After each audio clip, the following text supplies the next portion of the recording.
Hello student, नमस्कार दोस्तों। आज से हम स्टार्ट कर रहे हैं मैथ्स की कैलकुलेशन को आसान बनाने के कुछ बेहतरीन तरीके, जिसमें मैं आपको बताऊंगा अमित शर्मा स्पेशल के कुछ बेहतरीन तरीके, जिससे कि आपकी कैलकुलेशन हो जाएगी आसान।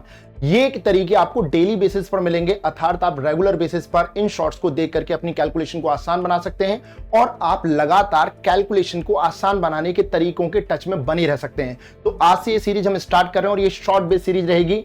तो आज की सीरीज जो बेस्ड है हमारी ये odd one sum of odd numbers के स्क्वायर रूट की सीरीज है।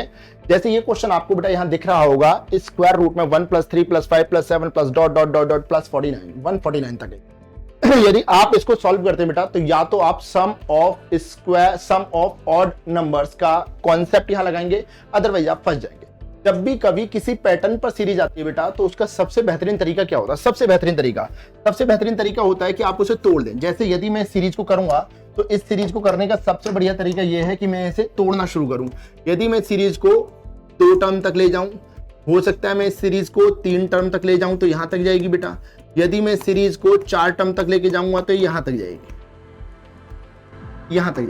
अब यदि मैं इसे देखता हूं सॉल्व करके, तो बेटा देखो ये क्या आ रहा है, 3 और 1 4, 4 का स्क्वायर रूट क्या होता है बेटा 2। ये 5 3 8 और 1 9, 9 का स्क्वायर रूट क्या होता है बेटा 3। ये 7 5 12 और 3 15 और 1 16, 16 का स्क्वायर रूट क्या होता है 4। तो एक तो तरीका ये हो गया कि हम सबको सम करें और उसके बाद में हम स्क्वायर रूट फाइंड आउट कर लें। दूसरा तरीका जो मैं आपको अमित शर्मा स्पेशल में बताऊंगा वो ये तरीका है बेटा, आप फर्स्ट और लास्ट का हाफ कर दो। सम ऑफ फर्स्ट और लास्ट, 3 और 1 4, 4 का आधा 2, 5 और 1 6, 6 का आधा 3, 7 और 1 8, 8 का आधा 4। तो बेटा जो ये पैटर्न आपको दे रखा है, यदि इसका सॉल्यूशन चाहिए तो हम क्या करेंगे, यहाँ पर 1 और 149 को जोड़ेंगे, 150 और 150 का आधा 75। इसका मतलब ये हुआ कि जो इसका आंसर बनेगा वो 75 बनेगा। तो मैं उम्मीद करूंगा ये तरीका आपको समझ में आया होगा और इसी तरीके पे बेस्ड आपको ये क्वेश्चन बेटा कमेंट्स में आंसर में बताना आपको, ठीक है। और इसी तरीकों के लिए, इसी प्रकार के अन्य तरीके जानने के लिए हमारे अपकमिंग बैच जो कि मैथ्स फाउंडेशन बैच है, उसे ज्वाइन करना ना भूलें। धन्यवाद।